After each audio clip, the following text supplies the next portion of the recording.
Hello guys, কেমন আছো? সব ভালো আছো? অনেকদিন পর ব্লগ নিয়ে এসেছি। তো আজকে বাড়িতে আমি একা, তো বাড়িতে কি করবো সেটা ভাবছি। তো হঠাৎ করে আমার মাথায় প্ল্যান হলো আজকে শশা মাখা করে খাবো। তো চলো ব্লগ করা শুরু। তাহলে আমি একটা রুম থেকে গিয়ে একটু কাটারি নিয়ে আসলাম। কাটারি নিয়ে এসে আমি সোজাসুজি ডাইরেক্ট আমি চলে যাবো খেতে গিয়ে আমি কাটবো শশা। তো ব্লগটার সাথে থাকো। তো আমি ডাইরেক্ট চলে গেলাম। আমি শশা বাড়িতে এসে দেখি শশা প্রায় নেই, কারণ আমি আজকে সকালবেলা তুলে বাজারে নিয়ে গেছিলাম। তো আমি ছোট ছোট দেখতে পাচ্ছি একটা ছোট, একদম ছোট।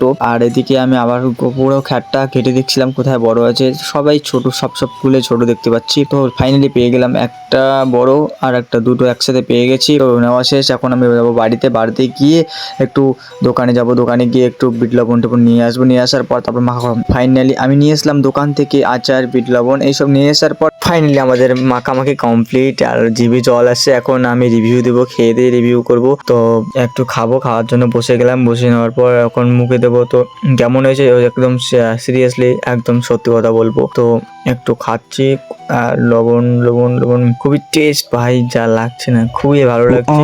তো একটু সবার মতো তো সমান লাগে না, তো আমাকে ভালো লাগছে। তো এইরকম রেসিপি পাওয়ার জন্য, প্রতিদিন এইরকম ভিডিও পাওয়ার জন্য, চ্যানেলটিকে অবশ্যই সাবস্ক্রাইব করবেন, যাতে এরকম তোমাদের রেসিপি ভিডিও দিতে পারি। ব্লগটা ভালো লাগে অবশ্যই চ্যানেলটিকে সাবস্ক্রাইব অ্যান্ড কমেন্ট করতে বলবেন। Tata, bye bye bye, see you.